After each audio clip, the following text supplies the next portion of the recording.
அதிமுகவில் சரியான தலைமை இல்லாததால் தோல்வி பயத்தில் இருக்கின்றனர் என மதுரை திமுக தெற்கு மாவட்ட செயலாளர் மணிமாறன் தெரிவித்தார். முன்னாள் முதலமைச்சர் கலைஞர் கருணாநிதியின் பிறந்தநாளை முன்னிட்டு தமிழக முதலமைச்சர் ஸ்டாலின் அறிவுறுத்தலின்படி மதுரை தெற்கு மாவட்ட செயலாளர் மணிமாறன் தலைமையில் மதுரை மாவட்டம் திருமங்கலம் அருகே உள்ள கள்ளிக்கொடி ஒன்றியத்திற்குட்பட்ட கிராமங்கள் சுமார் 1 லட்சம் குடும்ப அட்டைதாரர்களுக்கு நலத்திட்ட உதவிகளை வழங்கினார். தொடர்ந்து கூட்டத்தில் பேசிய அவர், வருகின்ற சட்டமன்ற தேர்தலில் திருமங்கலம் தொகுதிகளில் அதிக வாக்குகள் வித்தியாசத்தில் திமுக வெற்றி பெறும், மீண்டும் தமிழக முதலமைச்சராக ஸ்டாலின் ஆட்சி அமையும் எனவும், எத்தனை படைகள் வந்தாலும் யாராலும் திமுகவை அழிக்க முடியாது என்றும் கூறினார்.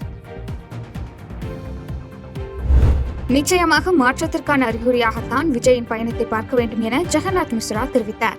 மதுரை திருப்பரங்குன்றம் தனியார் மண்டபத்தில் ஜெகநாத் மிஸ்ரா புதிய கட்சியை ஆரம்பித்தார். இந்த விழாவில் பல்வேறு அமைப்புகளில் இருந்து நிர்வாகிகளும் கட்சியின் ஏராளமான தொண்டர்கள் கலந்து கொண்டனர். இதனைத் தொடர்ந்து செய்தியாளர்களை சந்தித்து ஜெகநாத் மிஸ்ரா கூறுகையில், நமது மக்கள் முன்னேற்ற கழகத்தின் அரசியல் கட்சி துவக்க விழாவை வரலாற்று பெருமை வாய்ந்த மதுரை மாநகரில் துவங்கியுள்ளதாக கருத்து தெரிவித்தார். மேலும் விஜய் அரசியல் எழுச்சி மக்கள் மத்தியில் மிகவும் பிரதான ஒரு எதிர்பார்ப்பை ஏற்படுத்தியுள்ளதாகவும் தெரிவித்தார். தொடர்ந்து நிச்சயமாக மாற்றத்திற்கான அறிகுறியாக விஜயின் பயணத்தை பார்க்க வேண்டும் எனவும் பேசினார். விஜயோட அரசியல் ஒரு எழுச்சிகரமாக இருக்கு. மக்கள் மத்தியில மிக பிரமாதமான ஒரு எதிர்பார்ப்பை விஜயுடைய அரசியல் பயணம் கொடுத்திருக்கு. நிச்சயமாக ஒரு மாற்றத்திற்கான அறிகுறியாக தான் விஜயுடைய பயணத்தை நாங்கள் எடுத்துக்கொண்டிருக்கிறோம். எதிர்வரக்கூடிய காலத்தில் இந்த பயணம் வெற்றிகரமாக அமைகிறதா என்று பார்க்க வேண்டும். ரஜினியுடன் இணைந்து படம் நடிப்பேன் என மாநிலங்களவை உறுப்பினர் நடிகர் கமலஹாசன் தெரிவித்தார்.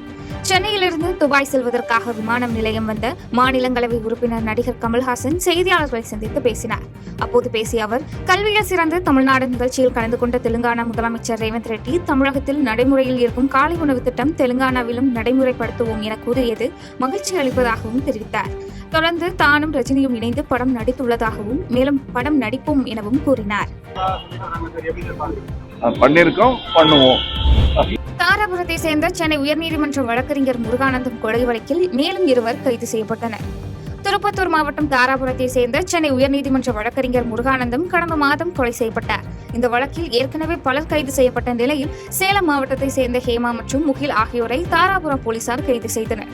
தொடர்ந்து குற்றவாளிகளை நீதிமன்றத்தில் ஆஜர்படுத்திய போலீசார் பின்னர் சிறையில் அடைத்தனர். இதுவரை முருகானந்தம் கொலை வழக்கில் மொத்தம் 20 பேர் கைது செய்யப்பட்டுள்ளது குறிப்பிடத்தக்கது.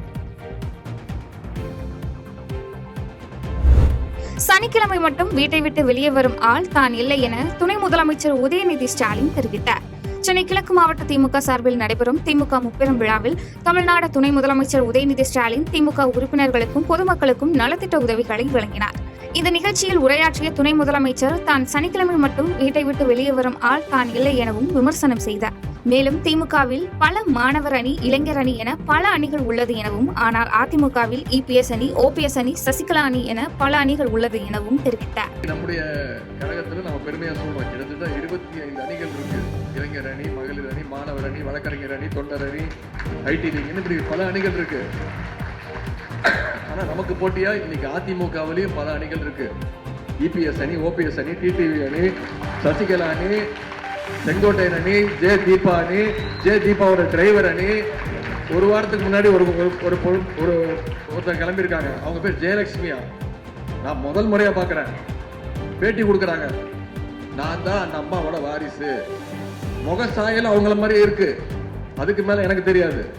அவங்க என்ன சொல்றாங்க, நான் தான் உண்மையான வாரிசு. புதுசா அவங்க கிளம்பியிருக்காங்க ஜெயலட்சுமி அணின்னு. நம்ம திமுக காரனுக்கும் அதிமுக காரனுக்கும் வித்தியாசம் இருக்கு. அதை மட்டும் இங்க நான் சொல்லி முடிச்சிடுறேன். செய்திகளை உடனுக்குடன் தெரிந்து கொள்ள கீழ்கண்ட கேபிள் மற்றும் டிடிஹெச் நெட்வொர்க்குகளில் எம்நாடு செய்தி தொலைக்காட்சியை காணுங்கள். பாதகம் செய்பவரை கண்டால் நாம் பயம் கொள்ளலாகாது பாப்பா. மோதி மிதித்து விடு பாப்பா, அவர் முகத்தில் உமிழ்ந்து விடு பாப்பா.